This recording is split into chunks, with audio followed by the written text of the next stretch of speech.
everyone, good morning. Another day, another devotion for today. Ang pag-uusapan natin today is patungkol sa sex and perversion. So, ang usapang sex ay hindi iniiwasan dapat ng Biblia. Kumbaga, maraming verses sa Bible na pinag-uusapan talaga. So, ang encourage yan lalo na kung meron tayong anak, let's talk about it. Meron silang dapat biblical education kasi pag hindi sila nagkaroon ng biblical sex education, they will have the worldly sex education.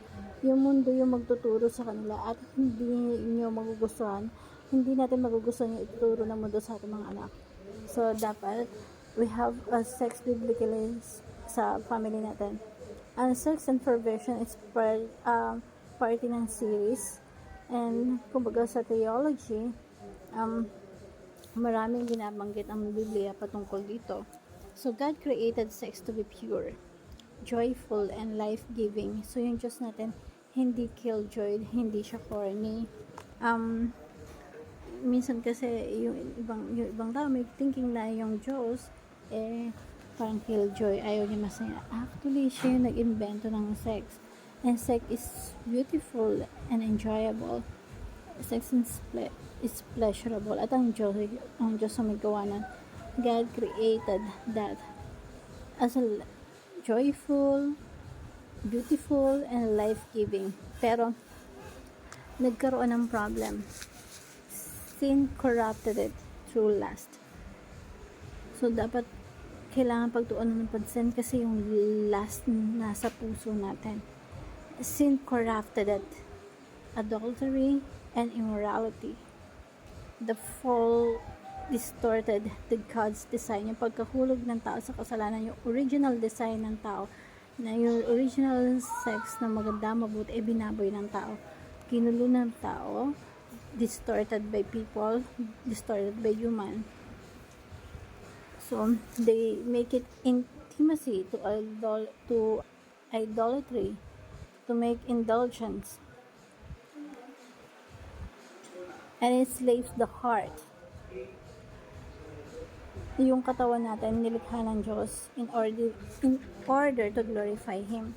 Pero ang ginawa ng tao, kinukuha yung something beautiful, something good, and use it for something evil. Yung katawan natin nilikha ng mabuti, but we use it for something evil. And hindi yun para yan kasumplang-suplang sa ating Panginoon talaga. Dito sa Leviticus chapter 18, makikita nyo dito kung ano yung pinagbabawal ng Diyos sa Old Testament na alam ng Diyos gagawin ng tao. At gagawin niya ng bayan ng Israel. That's why pinagbawal niya na. Sabi dito is, I am the Lord your God. Hindi ito sinabi ng tao, hindi sinabi ng kung sino man, kumbaga sinabi ng Diyos na banal, I am the Lord your God. And when it comes to sexual purity and morality, ito ang sabi dito, no one is approached any close relative to have sexual relation. Kung yung mga Israelita, huwag makikipag-sex in yung mga kamag-anak. Sexual relationship with your mother, your tatay, so asawa ng tatay mo, or kung mayroon ka stepmother, don't have sex relationship with your sister, son's daughter, or your daughter's apo mo, lolo, apo, or lola. Do not sex relationship with your father's wife, because born to your sister, your father's relative, your mother's relative, your father's brother, or yung asawa ng tito mo, o yung tito mo, your auntie. Do not have your relationship with daughter-in-law, father-in-law, son-in-law. So do not have sex relationship with your brother's wife. Do not have sex relationship both a woman and her daughter. Yung nanay at saka anak parehas. Nangyayari yan sa totoong buhay. And your son's daughter and daughter, do not take your wife's sister as a rival wife. Yung magkapatid, parehas na tinalong. So, eto, sa time ni Jacob, ito yung ginawa niya. Na pinanggaling niya ng bayan ng Israel. So, do not approach a woman with a sexual relationship. Do not uncleanness of his monthly period. Kung may monthly period, don't have sex with that person. Kahit asawa mo yan. Do not have sexually relationship with your neighbor's wife. Do not give any children to sinasacrifice dun sa mga yung unang panahon kasi sinasacrifice nila yung children nila. At bakit nakakonekta ito sa sexual, di ba? Do not sex relationship with homosexual or lesbian. Sexual relationship, this is detestable. Do not have sex with relationship with an animal. Palala ng palala to, di ba? Ito yung sinasabi sa Bible. At minsan sa sobrang aberrated mag-isip ng tao, even kahit hayop nakikipag-sex sila. Kasi ginagawa na during the time, earliest time, dun sa Israel. So, perversion, ibig sabihin kasuklam-suklam sa harapan ng Diyos. Yung sobrang lala, perversion, pervert. Diba? Do not defy yourself in any of these ways because this is how the nation going to write out. Ito yung ginagawa ng mga bayan na nakatira sa Kanaan sa time ng Israel. So, napakahaba nito pero nagkaroon tayo ng idea na sa kasamaan ng tao yung sobrang sama, pinapervert yung disenyo ng Diyos. Even the sexual relationship with animals, diba, pinapractice nila. That's why yung teaching natin for today, the only valid sex is within marriage. Yung valid sex is within male and female, within the boundary of marriage. And number 2, the distortions of sex is called porneia.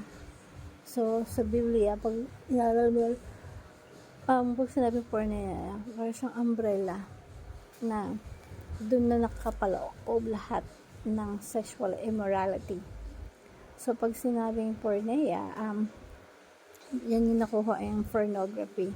Sa Greek word is sexual immorality sa New Testament. The distortion of sex is called porneia. It's a wide range of sexual immorality.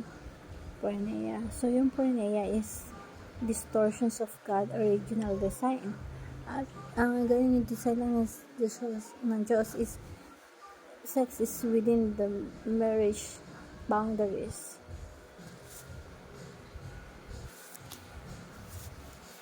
And the Lord hates porneia.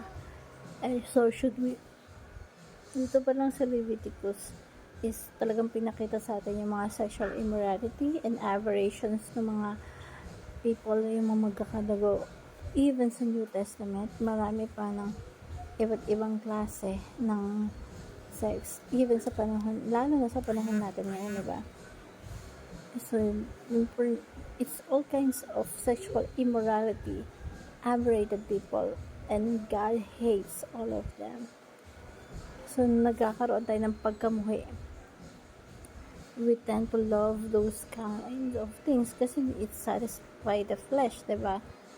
That's why may tendency talaga tayo na alagaan na yung lust sa puso natin. So, the distortions of sex is called porneia. Ang tawag doon, the Lord hates porneia. And so we should, diba? Kasi ganito yung ginawa dun sa nakatira sa Kanaan. They are perverts na gusto na ng Diyos palayasan sila at puksain na. The Lord hates porneia. And so should we. Nawa magkaroon tayo ng malalim na pagkamuhi dun sa iba't ibang klase ng sexual immorality. Yung laman kasi gusto espiritu ng Diyos na nilagay sa atin upang makipaglaban sa pagnanasa ng laman. And application natin, free from every form of sexual immorality, fight temptations by refusing to negotiable. Fix your eyes on Christ and be busy. Hope you learn